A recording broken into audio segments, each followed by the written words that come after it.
What should I eat before and after a run? So this week, our performance nutrition habit is going to focus on nailing the nutrition around our workouts, dialing in our pre-run and post-run nutrition. But before we get into that, why is this important for runners? Well, it's important for runners to dial in their pre-run and post-run nutrition for three main reasons. First is performance. We want to make sure that we have the correct fuel in place during our workout to nail that workout, to make sure that we get the best stimulus possible. We also want to make sure that afterwards we have the right nutrition and resources available to actually adapt to that training so that we can become faster and able to run further for less effort. Second, it's important for injury recovery and prevention. So making sure that we have the correct resources available, particularly after those runs, so that we can rebuild those tissues that we've caused the micro damage to, which is good.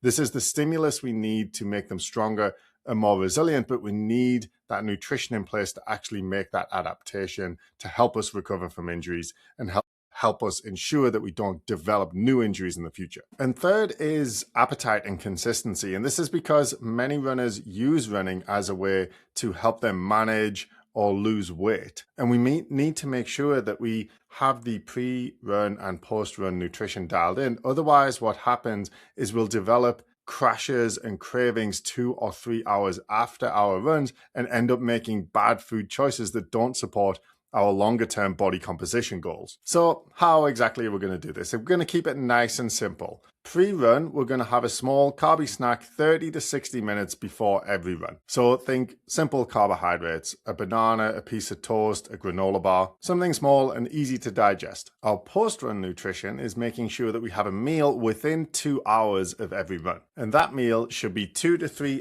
handfuls of carbohydrate and 1 palm of protein. So this week, our performance nutrition habit is to eat a small carby snack 30 to 60 minutes before every run and have a meal within 2 hours of every run. That meal has 2 to 3 handfuls of carbohydrate and 1 palm of protein. We're going to document this on our habit tracker as our pre-run and post-run nutrition. Since we'll be having 3 meals a day anyway, we just want to try and time one of those meals to be within 2 hours of every workout. And you might be wondering, is it different for shorter runs or easier runs versus longer runs or harder runs? Not really. We keep the pre-run and post-run nutrition pretty much the same. What changes is that when you have a longer run, you will fuel within the workout as well with 30 to 60 grams of carbohydrate per hour. For shorter workouts, less than 90 minutes, you don't need to do that. If your run is longer than 90 minutes, you'll be doing your gels